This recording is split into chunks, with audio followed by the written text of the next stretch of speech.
Karibu kwa mara nyingine kwenye YouTube channel yetu ya Gosa Chuma TV, na leo kama ilivyoada, kama ilivyo kawaida, tunaenda kupika pilau nyama ya kuku.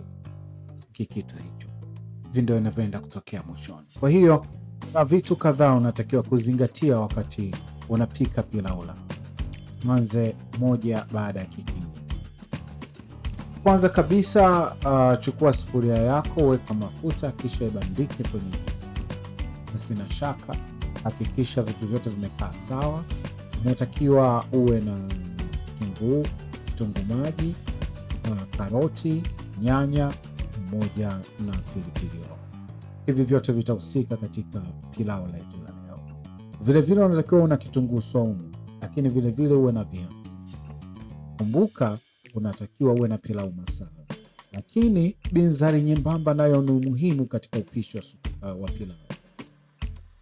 Baada hapo, tenga sufuria yako vizuri, kisha anza kwa kukaanga vitunguu.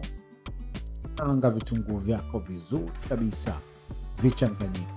Usio na wasiwasi wowote, pasina shaka, kwa sababu tumia. Baada hapo, wewe weka ile binzari nyembamba mapema kabisa, kisha weka kitunguu saumu ikifuatiwa na tangawizi, alafu changanya mchanganyiko wako wa vitunguu, tangawizi pamoja na kitunguu saumu pamoja na binzari nyembamba, vichanganyikane vizuri kabisa. Baada hapo, chukua viazi vyako viweke.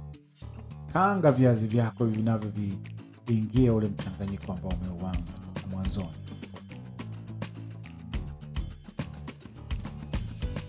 Baada ya kuhakikisha viazi vimechanganyika vizuri, sasa ni wakati wa kuweka nyama yako ya kuku, na hii hapa nimetumia kifua cha kuku kwa kukikatakata vizuri tu kama nyama ya kawaida, vipande vipande, na hivyo nikaichemsha mapema. Na baada ya hapo sasa unachanganya vizuri. Hapo umeweka pilau masala. Wakati wa pilau masala unachanganya na viazi. Baada ya hapo sasa unaweka nyanya pamoja na karoti. Unavichanganya kwa pamoja, nyanya, karoti pamoja na chukua njegere. Tafuta njegere tu ili uweze kuwa na pilau maua zuri kabisa. Chukua njegere zako nazo zichanganye pamoja katika mchanganyiko huo wa mwisho wenye vitunguu. Hapo sasa una viazi ndani yake, una njegere, una nyanya pamoja na karoti. Funika viweze kuchanganyikana na kuchemka. Baada hapo, chukua pilipili hoho, weka, changanya tena, vichanganyike. Sio kwamba unaweka vielele tu, changanya ichanganyikane vizuri. Baada hapo sasa, sisi mchele wetu tunaukaanga. Hatujauloweka wala nini, kwa sababu mchele huu ni rahisi sana kuiva. Kwa hiyo unaukaanga pamoja na mchanganyiko wako ulioanza toka mwanzo. Kaanga mchele wako, changanya vizuri. Baada hapo, chukua ile supu sasa ya kuku ambayo ulichemsha pale mwanzo, iweke ili uweze kuivisha mchele wako. Hatua chache sana. Baada hapo unaweka chumvi vizuri kabisa, kisha unafunika vitu vivi. Burudani kabisa. Baada hapo unageuza mara moja. Nimeshasema mara moja, geuza mara moja tu. Alafu chukua kama una maziwa, kama una tui la nazi, weka. Na kisha unika kwa mara nyingine vitu vingi. Safi, burudani kabisa. Kitu kimeshaanza kukaa kwenye mstari pasina shaka. Geuza kwa mara nyingine tena. Hii itakuwa ni mara ya mwisho katika kugeuza.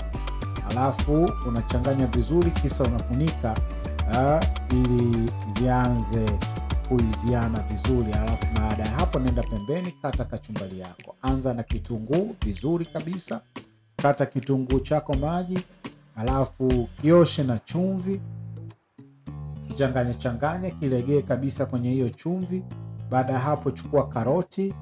Tengeneza karoti yako vizuri kabisa kwenye, kama una mashine kama hii, fresh sana.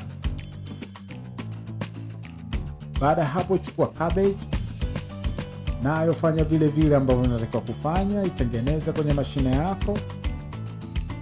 Cabbage imelainika vizuri, changanya na karoti zako. Baada hapo, chukua tango, nalo likatekate vizuri kwenye mashine, alafu changanya na vile vitunguu ulivyoviosha hapo mwanzo.